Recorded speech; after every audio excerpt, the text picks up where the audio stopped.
আমি ডক্টর ইউনূসের কথাই বলি, মানুষের কোনো দুর্যোগ দুর্বিপাকে বাংলাদেশের মানুষ তাকে পাশে পায়নি, অথচ তাকে আমি যখন 96 সালে সরকার গঠন করি তখন আমাকে এসে বলেছিল একসময় যে গ্রামীণ ব্যাংকে টাকা নেই, ক্ষুদ্র ঋণ দিতে পারে না।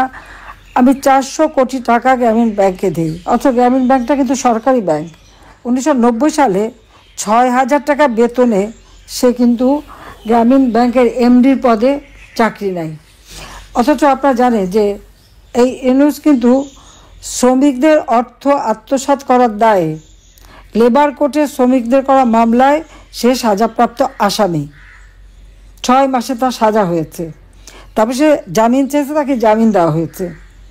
তাছাড়া আমাদের দুর্নীতি দমন কমিশনে তার বিরুদ্ধে মামলা হয়েছিল, সে আয়কর ফাঁকি দিয়েছে প্রায় 666 কোটি টাকা।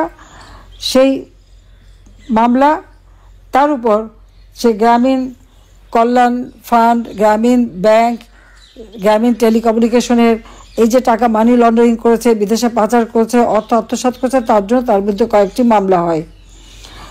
ক্ষমতায় আসার পর একে একে সেই মামলাগুলি কিন্তু সে প্রত্যাহার করে নেয় এবং ট্যাক্সও দেবে না।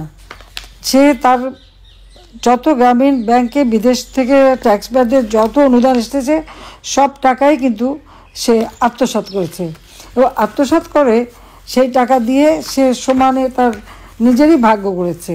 এমনকি 666 কোটি টাকা তার কাছে আয়কর পায়, সেটাও সে দেয়নি, সেগুলিও সে আত্মসাৎ করে বসে আছে।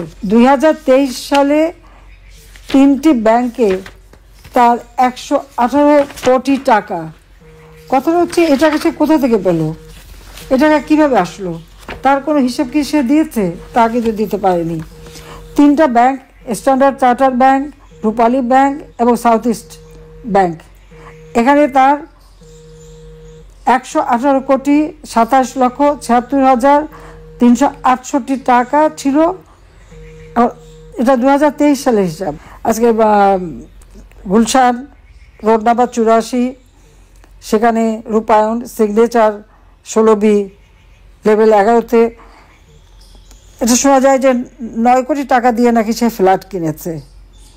শুধু তাই না, গ্রামীণ ব্যাংকের থেকে তো ক্ষুদ্র ঋণ দেওয়ার কথা, অথচ এই গ্রামীণ ব্যাংক থেকে সে তার বাবা, ভাই এবং সে নিজেও ডাইরেক্টর, সেই প্রতিষ্ঠানে মোটা অঙ্কের ঋণ দেয়, পরবর্তী ঋণ আর সুদ সব মাপও করে দেয়।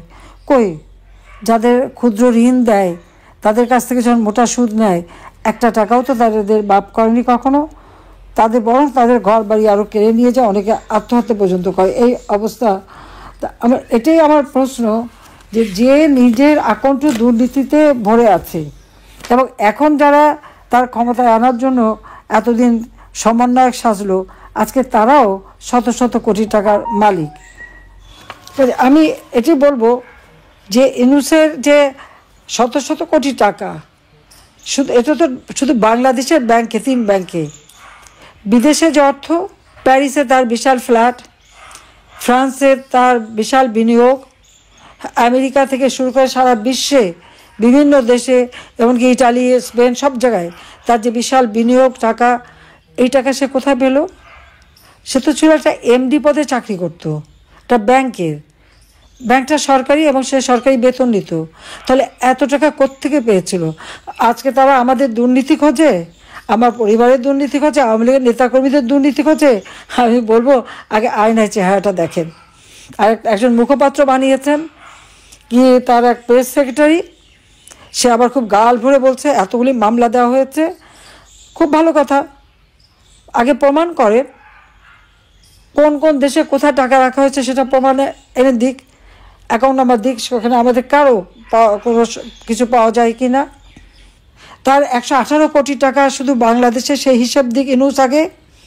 আর তারও যে বিদেশে যত জায়গায় যত ব্যবসা, তার সামাজিক ব্যবসা থেকে শুরু করে সমস্ত ব্যবসায় যত টাকা সে বিনিয়োগ করেছে সেই হিসাবটা দিক। তারপরে আমাদের এবং আওয়ামী লীগের নেতাকর্মীদের দুর্নীতি খুঁজুক। যার নিজে পুরো দুর্নীতিতে ভরা, সে এখন সবার দুর্নীতি খুঁজে বেড়ায়।